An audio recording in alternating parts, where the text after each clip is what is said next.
Welcome to the Cold War, Trump 2.0, a podcast where we explore the complex intersections of history, politics, and their modern implications. I'm your host, Sophia Z. Sloan. Today, we're diving into something that affects all of us. Specifically, we're going to break down Trump's The One Big Beautiful Bill, tax and immigration bill that's been making headlines. Now, I know taxes can sound super boring, but trust me, this is important. This bill could change a lot about who pays what and who gets what in our society. So, we're going to try to make it as clear and straightforward as possible. We'll talk about who might win, who might lose, and what it all means for you and your family. Let's get started. Who would be negatively impacted? If this bill passes, several groups are likely to face negative consequences. First, lower and middle-income families could see reduced benefits from social safety net programs. The bill is expected to include cuts or stricter eligibility for Medicaid, SNAP, food stamps, and other assistance programs, which means millions of Americans who rely on these supports may lose access or receive less help. Immigrants, especially those without legal status or those seeking asylum, would face tougher enforcement, expedited deportations, and fewer legal pathways, making life more precarious for undocumented families and those fleeing violence or persecution. Additionally, residents of high-tax states could be hit hard if the bill caps or eliminates deductions for state and local taxes, SALT, raising their federal tax bills. Some single parents and large families might lose out if the bill reduces or restructures child tax credits or dependent exemptions. Public sector workers and teachers could also be affected if the bill limits deductions for classroom expenses or union dues. On the business side, small businesses that don't qualify for new deductions or credits may find themselves at a disadvantage compared to large corporations, which often have more resources to navigate and benefit from complex tax changes.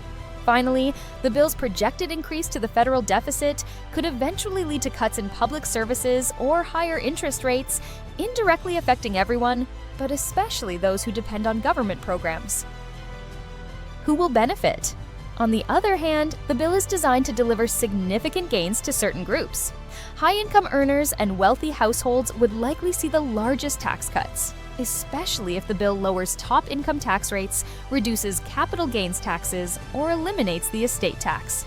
Large corporations would also benefit from lower corporate tax rates, new deductions, and incentives to repatriate overseas profits, potentially boosting their profits and shareholder returns. Some small business owners could see tax relief if they qualify for expanded deductions or lower pass-through rates.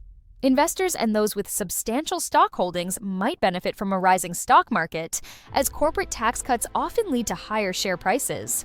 Supporters of stricter immigration enforcement, such as some law enforcement agencies and private detention contractors, could see increased funding and resources.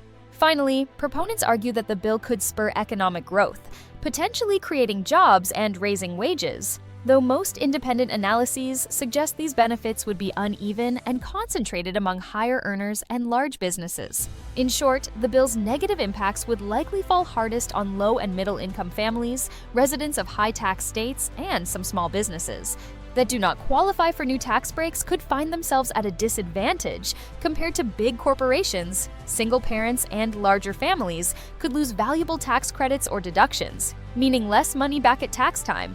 Public sector workers like teachers might lose deductions for things like classroom supplies or union dues, making their job a little tougher financially. While the biggest winners would be wealthy individuals, large corporations, and certain investors. The debate over this bill is fundamentally about who should benefit most from government policy and who should bear the costs. And if the bill increases the federal deficit, we could all feel the pinch down the road through cuts to public services or higher interest rates. Thank you for listening to Trump 2.0. I am Sophia Z. Sloan, and I hope you found today's discussion helpful.